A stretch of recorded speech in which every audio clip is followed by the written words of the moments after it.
Don't know how to start. પણ આજે આખું મારું અમદાવાદ રડી રહ્યું છે.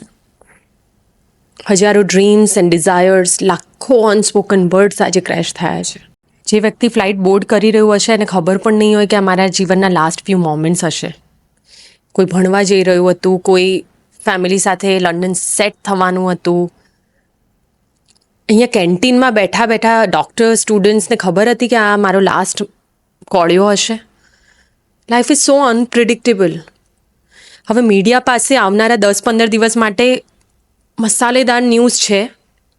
ઓપોઝિશન પાર્ટી પાસે મોટો મુદ્દો છે બ્લેમ કરવા માટે.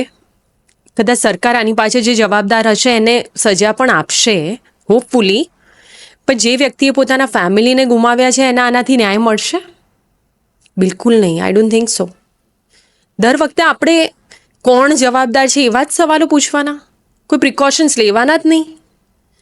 પહલગામ અટેક હોય કે પછી મોરબીની ટ્રેજડી હોય કે રાજકોટ ચિલ્ડ્રન્સ પાર્ક ટ્રેજડી હોય, કોઈ પ્રિકોશન્સ જ નહીં લેવાના. કેમ નિગ્લેક્ટ કરવામાં આવે છે વસ્તુઓને? એર ઇન્ડિયા હંમેશાથી તેના વર્સ્ટ એરક્રાફ્ટ માટે, તેના બેડ મેનેજમેન્ટ માટે ચર્ચિત છે, આપણે સૌ જાણીએ છીએ. તેમ છતાં પણ આટલી મોટી હ્યુમન એરર કે ટેકનિકલ એરરને નિગ્લેક્ટ કરવામાં કેમ આવી? આજે ફરી એક સવાલ ઊભો થઈ ગયો છે.